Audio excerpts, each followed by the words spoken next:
বড় তীর্থস্থান।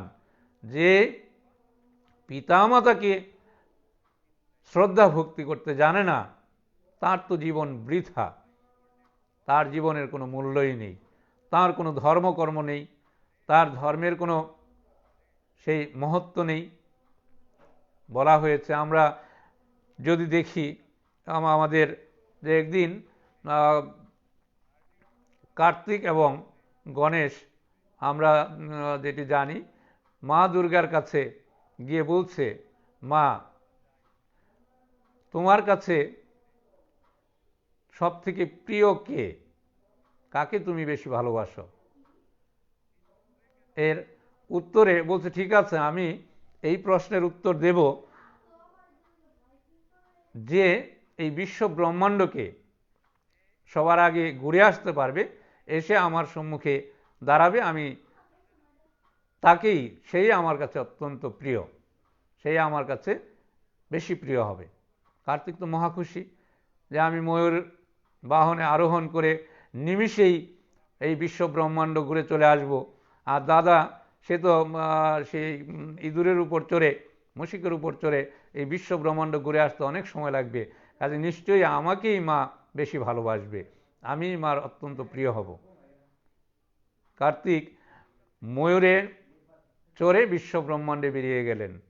আর আমরা দেখতে পাই যে গণেশ মাতাকে ঘুরে সামনে এসে মায়ের চরণে প্রণাম করে সম্মুখে বসেছে, বলছে, মা আমি মাকে ভ্রমণ করেছি, অর্থাৎ মা হচ্ছে এই বিশ্ব ব্রহ্মাণ্ড, মাকে যে প্রদক্ষিণ করে বিশ্ব ব্রহ্মাণ্ড প্রদক্ষিণ করা তার আর বাকি থাকে না। কার্তিক অনেক দূর ঘুরে এসে দেখে যে মায়ের কোলে বসে আছে গণেশ। হ্যাঁ, কি সুন্দর, যে এ কি করে হলো? বলছে যে মাকে শ্রদ্ধা করতে জানে, যে মাকে ভক্তি করতে জানে, যে মাকে প্রদক্ষিণ করতে জানে, বিশ্ব ব্রহ্মাণ্ড প্রদক্ষিণে তার আর অন্য কোনো কিছুর প্রয়োজন পড়ে না। শুধু ভক্ত সজ্জন,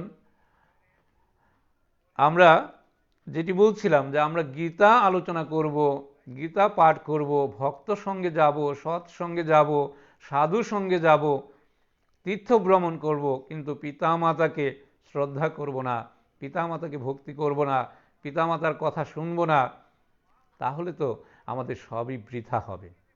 তাই আমাদের গীতা এই শিক্ষা দিচ্ছে, গীতা আমাদের দেখাচ্ছে কি করা আমাদের উচিত, কি করা আমাদের উচিত নয়, কোনটা আমাদের করতে হবে, কোনটা আমাদের করতে হবে না। এই উপদেশ অমৃত দেওয়ার জন্য আমরা দেখি এই যে অষ্টাদশ অধ্যায়ের 700 শ্লোকের গীতা, যেখানে আমরা 4 জনের বক্তব্য পাই। অন্ধ রাজা ধৃতরাষ্ট্র, যিনি একটি মাত্র শ্লোক একবার কথা বলেছেন। সঞ্জয় 40টি শ্লোক, যেখানে সেই 9 বারে 40টি শ্লোক বলেছেন, বিভিন্ন প্রশ্ন উত্তর, ধৃতরাষ্ট্রের প্রশ্নের উত্তরে বিভিন্ন সময় আমরা দেখতে পেয়েছি। আর 40টি শ্লোক সঞ্জয় বলেছেন, 85টি শ্লোক অর্জুন, যেটি 21 বারে, অর্থাৎ 21 বার কথা বলে তিনি 50টি শ্লোকের মাধ্যমে মনের অভিব্যক্তি প্রকাশ করেছেন।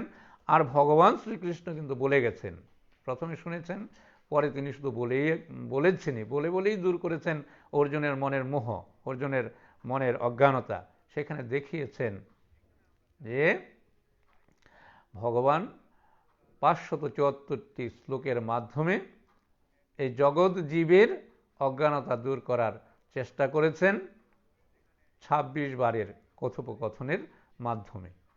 তো এই গীতা শিক্ষা গ্রহণ করে আমরা যদি নিজেদেরকে সংশোধিত করতে না পারি, মানুষ রূপে গড়ে তুলতে না পারি, তাহলে তো বৃথাই হবে এই জীবন।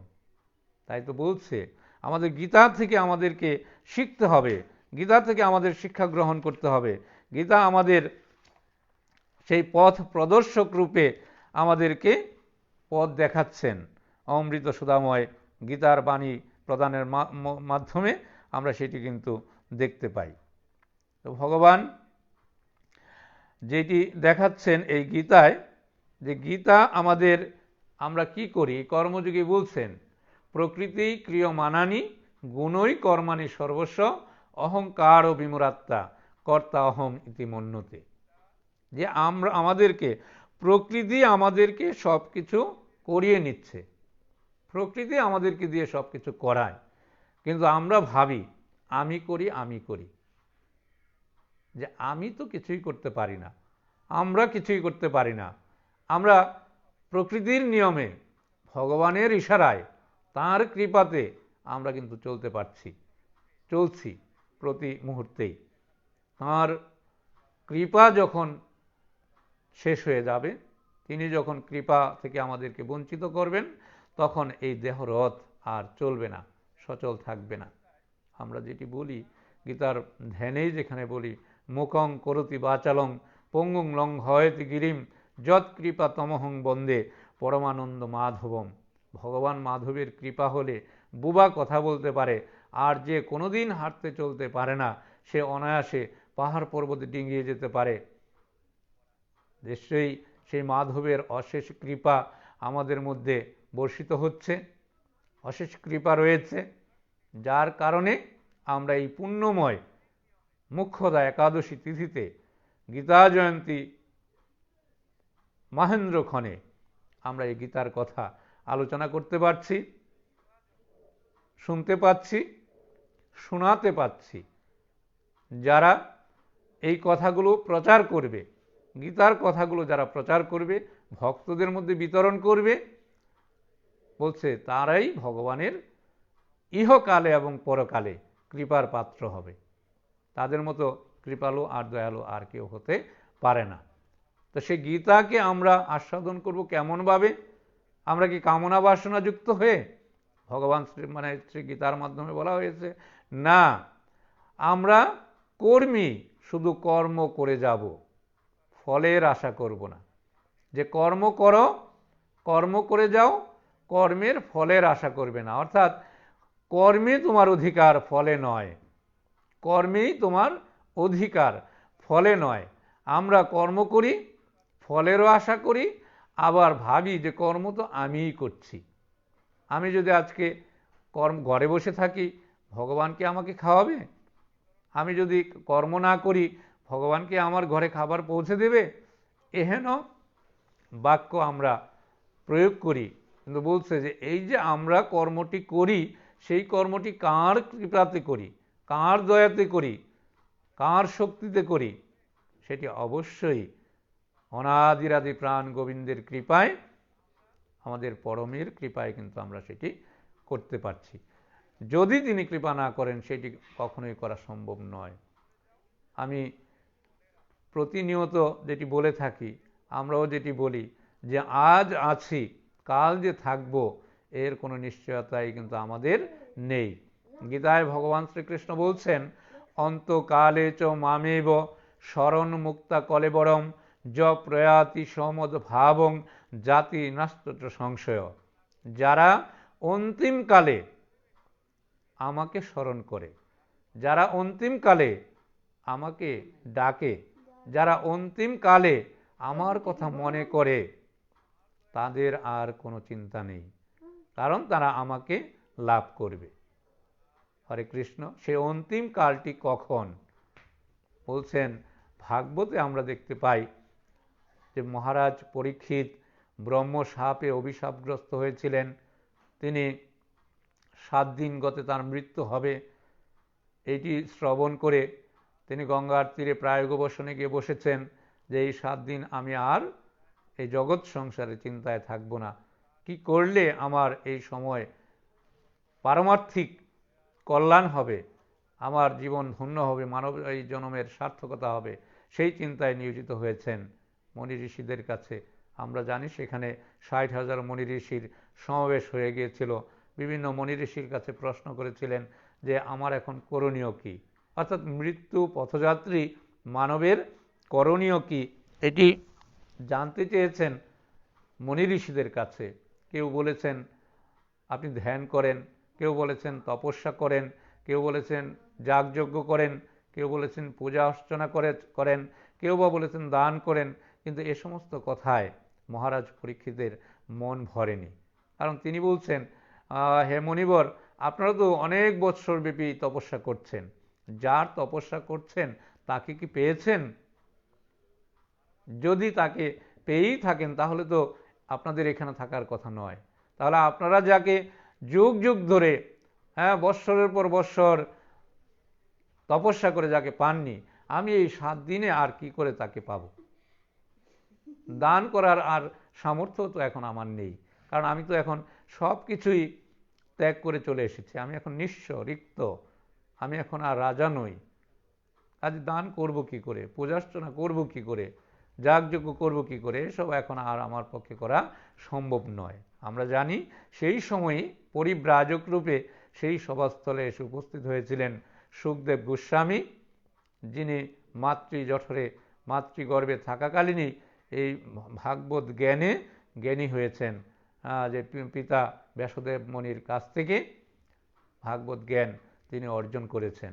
সে পরিব্রাজক রূপে যখন সুখদেব গোস্বামী সেখানে এসে উপস্থিত হয়েছেন, প্রায় বলা হয়েছে গুটি কয়েক বয়োজ্যেষ্ঠ মনি ঋষি বাদে সবাই উঠে তাকে প্রণাম নিবেদন করেছে। এটি দেখে মহারাজ পরীক্ষিতের বুঝতে বাকি নেই, এই যে বালক রূপী সুখদেব গোস্বামী এখানে যে এসেছে, সে আসলে সামান্য বালক নয়, নিশ্চয়ই তার মাঝে অসামান্য কিছু রয়েছে। তাই তিনি, সে মহারাজ পরীক্ষিত সুখদেব গোস্বামীকে একটি উপযুক্ত আসনে বসিয়ে তার পদ ধৌত করে, পদ সেবন করে তার কাছে যখন করজোড়ে এই প্রশ্নটি, মিনতিটি রেখেছেন, হে মনিবর, আপনি নিশ্চয়ই এতক্ষণে অবগত হয়ে গেছেন যে আমি ব্রহ্ম শাপে অভিশাপগ্রস্ত হয়েছি, 7 দিন গতে আমার মৃত্যু হবে। তাহলে এই যে আমি মৃত্যু পথযাত্রী, আমার প্রশ্ন হচ্ছে, মৃত্যু পথযাত্রী মানবের করণীয় কি? কি করলে তার মৃত্যু যাত্রাটা সঠিক হবে, সফল হবে? আপনার কাছে এই হিতোপদেশ আমি প্রার্থনা করছি। এই কথা শ্রবণ করে সুখদেব গোস্বামী অত্যন্ত আনন্দিত হয়েছিল যে অতি উত্তম প্রশ্ন। এই প্রশ্ন শুধু তোমার একার নয়, এটি জগৎ জীবের, জগৎ মানবের প্রত্যেকের এই প্রশ্নটি হওয়া উচিত যে মৃত্যু পথযাত্রীর করণীয় কি হতে পারে, কি হওয়া উচিত। এটি যখন চিন্তা বলেছেন, তখন সুখদেব গোস্বামী বলেছেন, মৃত্যু পথযাত্রী মানবের একমাত্র করণীয় হচ্ছে নাম গুণাগুণ কীর্তন শ্রবণ করা। কারণ আমরা জানি ভক্তির যে 64 অঙ্গের কথা বলা হয়, তার প্রথম এবং প্রধান যেটি, সেটি হচ্ছে শ্রবণ, অর্থাৎ শ্রবণেই মঙ্গল। শ্রবণ, কীর্তন, পাদসেবন, দাস্য সখ্য, অনেক ভাব রয়েছে, অনেক অঙ্গ রয়েছে।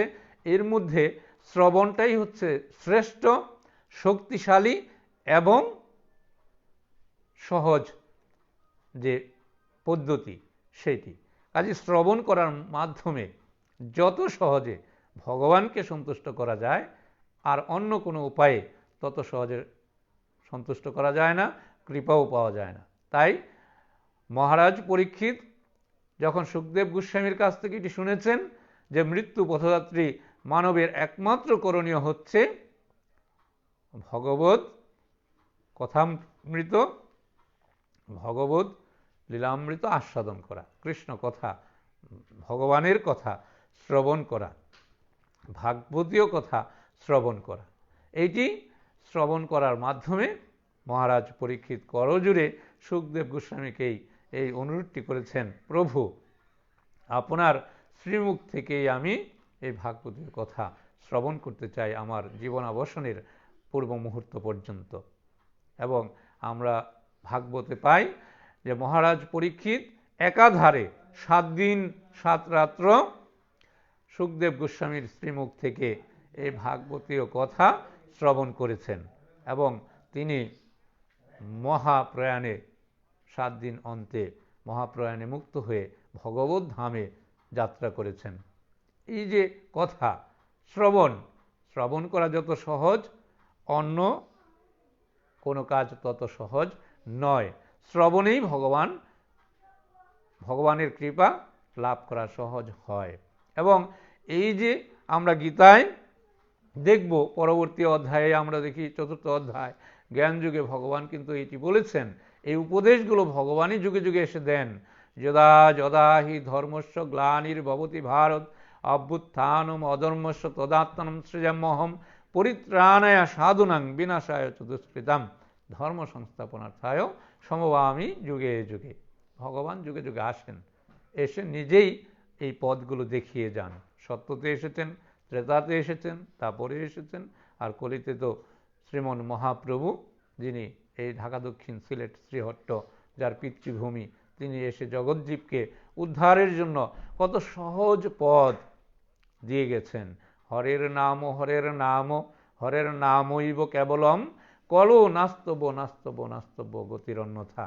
কলিকালে হরিনাম বিনে জীবের উদ্ধারের আর কোনো পথ নাই নাই নাই। সে হরিনাম কেমনভাবে করবে? হাতে করো গৃহ কাজ, মুখে বলো হরি, অনায়াসে দেবে তোমরা ভবসিন্ধু পারি।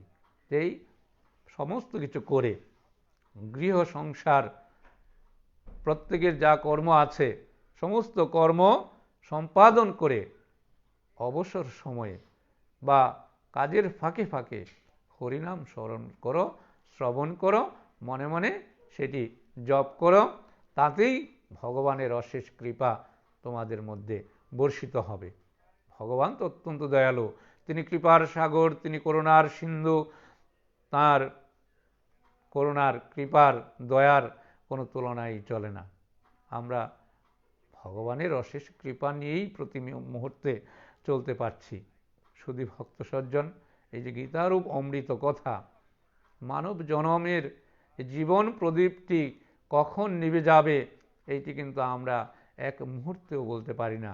আমি অত্যন্ত ভারাক্রান্ত হৃদয়ে কিছুক্ষণ এই যে পূর্বে আজকে সারাদিন এই গীতার সঙ্গের মধ্যে যুক্ত আছি, সারাদিন সেই আজকে খবরাখবর দেখার খুব একটা সুযোগ পাইনি। কিছুক্ষণ পূর্বে আমি এই ফেসবুক ওপেন করে অত্যন্ত মর্মাহত হয়েছি। গতকালকে আমি আমার আজকের এই ধারাবাহিক আলোচনার যে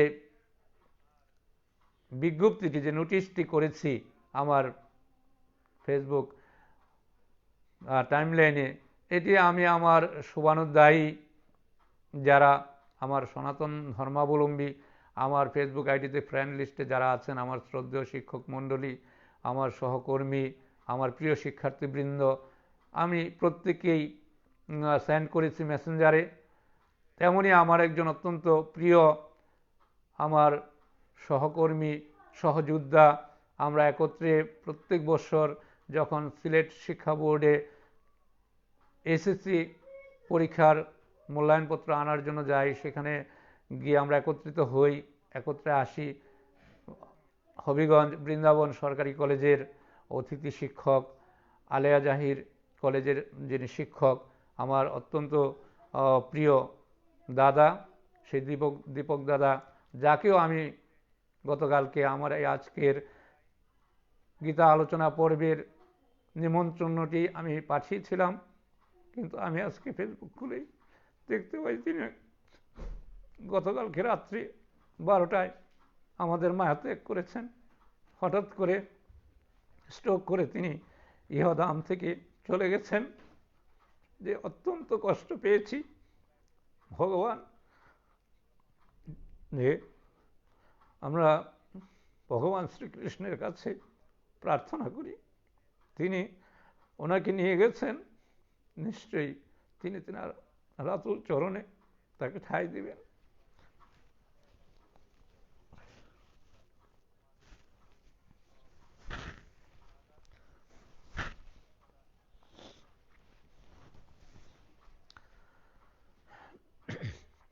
গতকালকেও যে ছিল, আজকে তিনি নাই। আজকে আমরা আছি, আগামী দিন যে থাকব তার বিন্দুমাত্র নিশ্চয়তা কিন্তু আমাদের নাই। কাজেই গীতায় ভগবান যেটি বলেছেন, অন্তকালে চ মামেব শরণমুক্ত কলেবরম, যে প্রতিটি মুহূর্তে আমরা যেন ভগবানকে স্মরণ করি, ভক্ত সঙ্গ করার প্রয়াস পাই, সাধুসঙ্গ করার চেষ্টা যেন করি, আমরা যেন মানবীয় গুণাবলী মানুষ হতে পারি, মানুষের কর্ম যেন আমরা করি। আমরা কেন নিজেকে সামাজিক অবক্ষয়ে আমরা কেন ধর্মচ্যুত হব, কেন আমরা অহংকারে অহংকারী হব, কেন আমরা এই মানে মানুষের কাতার থেকে কেন আমরা নিজেদেরকে অমানুষের কাতারে পরিণত করব? জীবন তো একেবারেই ক্ষণিক সময়ের। কালকে যিনি ছিলেন আজকে তিনি পরলোকগত। তাই বলেছেন যে আমরা যখন ঘুমাই, ঘুমাতে যাওয়ার সময় কৃষ্ণ নাম নিয়ে, ইষ্ট দেবতার নাম স্মরণ করে আমরা প্রতি মুহূর্তে আমরা যেন তাকে স্মরণের মাধ্যমেই আমরা আমাদের জীবন পথে চলি। কারণ কখন সেই জীবন থেমে যাবে, আমাদের জীবন রথটি আর চলবে না, সেটি কিন্তু আমরা বলতে পারি না। স্যার সেই দীপক দাদা, রমেন্দ্র রায় দীপক, নিশ্চয়ই তিনিও এমনটি ভাবেননি যে গতকালকে ছিলেন আজকে থাকবেন না। এটি কিন্তু ভাবার কোনো অবকাশ আমরা কখনোই ভাবি না। তাই বলেছেন মৃত্যুর সময় আমরা যদি সুচিন্তা করে, ভালো চিন্তা করে মৃত্যুবরণ করতে পারি, তাহলে এই মানব জনম ধন্য হবে, সার্থক হবে। আর নতুবা এর পরের শ্লোকে যেটি বলছেন, জং জং বাপি শরণং ভাবং তজন তন্ত্রে কলেবরম তং তমে বৈতি কুন্তেয় সদা তদ ভাব ভাবিত।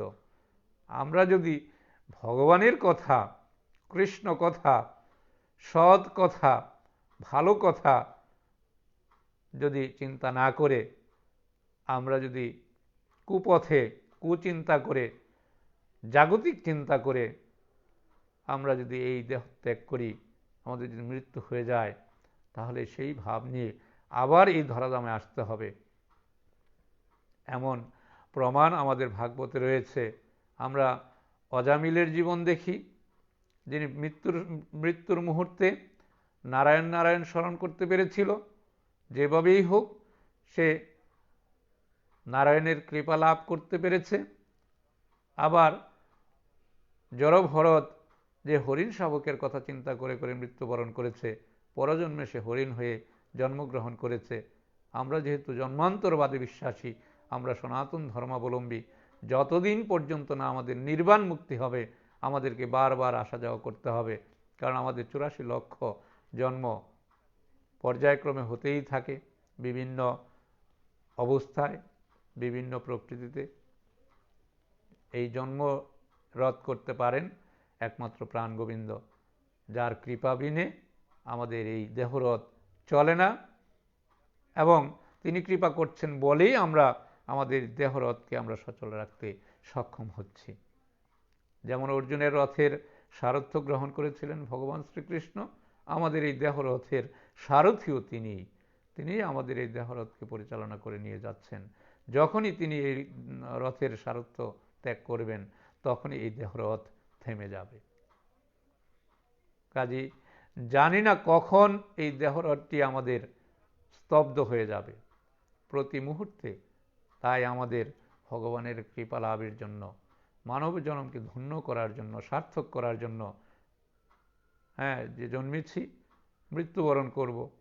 বলা হয়েছে যে এমন আমি অতি উত্তম শ্রেষ্ঠ জনম মানব জনম পেয়েছি, 80 লক্ষ জনম পেরিয়ে তারপর পেয়েছি দুর্লভ মানব জনম।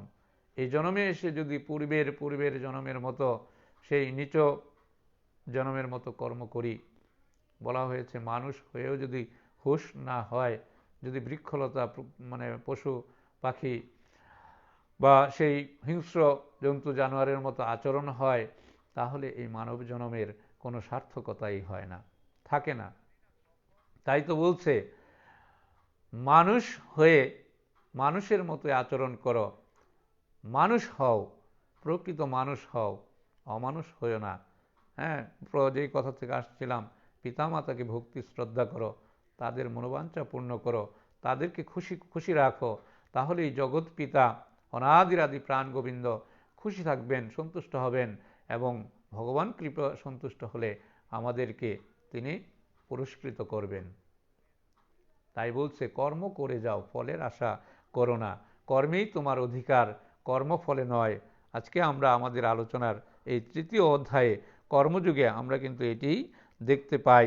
ভগবান এখানে বলছেন তৃতীয় অধ্যায়ে আরেকটি জিনিস যদি আমরা দেখি, তিনি কি বলছেন, যদ যদ আচরিতি শ্রেষ্ঠ তদ তদ এব ইতর জন স যদ প্রমাণং কুরুতে লোক তৎ অনুবর্ততে। অর্থাৎ যারা শ্রেষ্ঠজন, মহাজন, আমাদের পূর্বে মহামানবেরা, আমাদেরকে মনি ঋষিরা যে পথ দেখিয়ে গিয়েছেন, শ্রেষ্ঠজনেরা যে পথ দেখিয়ে দিয়ে গেছেন, আমাদের সেই পথ অনুসরণ করে আমাদের চলা উচিত, সেই পথ দিয়ে আমাদের চলতে হবে, তাদেরকে অনুসরণ করতে হবে। তো ভগবান সর্বদাই আমাদের মঙ্গল চিন্তা করে আমরা যেন দিগ্ভ্রান্ত না হই, পথভ্রষ্ট না হই, আমাদের জন্য এই অমৃত সুধাময় গীতার বাণী, গীতারূপ যে পথ দেখিয়ে গেছেন, এই গীতাকে আমরা হৃদয়ঙ্গম করে, গীতা আমাদের হৃদয়ে ধারণ করে আমরা আমাদের মানব জনমের সার্থকতা পেতে পারি, মানব জনমকে আমরা ধন্য করতে পারি। কিন্তু এই মানব জনম পেয়েও আমরা যদি কি করি, কাম এষ ক্রোধ এষ রজগুণ সমদ ভব মহাসন মহাপাপমা বিদ্ধি এনম ইহ বৈরিণ্যম। বলছে আমরা আমাদের এই মানব জনমে এসে কাম ক্রোধ লোভ মোহমদ মাৎসর্য কামনা বাসনায় নিজেকে এমনভাবে জড়িয়ে ফেলি, জর্জরিত করে ফেলি যে জাগতিক চিন্তায় নিয়োজিত থাকি, পারমার্থিক চিন্তা আমাদের কাছে আর ভিড়তে পারে না। আমরা তখন আমাদের এই কামনা বাসনার মায়ার জালে এমনভাবে আবদ্ধ হয়ে পড়ি যেখান থেকে আর বেরোতে পারি না, ভগবানের কাছে যেতে পারি না, ভক্ত সঙ্গে যেতে পারি না, সৎসঙ্গে যেতে পারি না। মায়া আমাদেরকে সেখান থেকে দূরে সরিয়ে রাখে। অর্থাৎ মায়া আমাদেরকে সর্বদাই, মায়ার কাজই হচ্ছে যে আমি ভক্তকে সর্বদা ভগবান থেকে দূরে রাখব, যেন সেই ভগবানের কাছে যেতে না পারে, ভগবানের কৃপা লাভ করতে না পারে। মায়ার কাজই হচ্ছে এটি। সে মায়াকে অতিক্রম করতে হবে।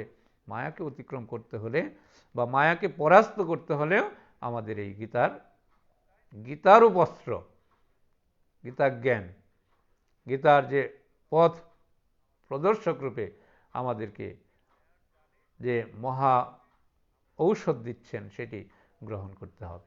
তবে আমরা এই মায়া মুক্ত হতে পারবো। মায়া থেকে আমরা নিজেদেরকে মুক্ত করে আমরা ভগবানের শ্রী পাদপদ্মে পৌঁছানোর জন্য নিজেদেরকে উপযুক্ত করে গড়ে তুলতে পারব। হরে কৃষ্ণ। ভগবান হচ্ছেন অন্তর্যামী। তিনি জানেন, আমরা জানি যে দ্বাপরের শেষ লগ্নে কুরুক্ষেত্রের যুদ্ধের ময়দানে ভগবান শ্রীকৃষ্ণ, আজ থেকে বলা হয়েছে 5000 বৎসরের উপরে সময় পার হয়েছে, এই গীতার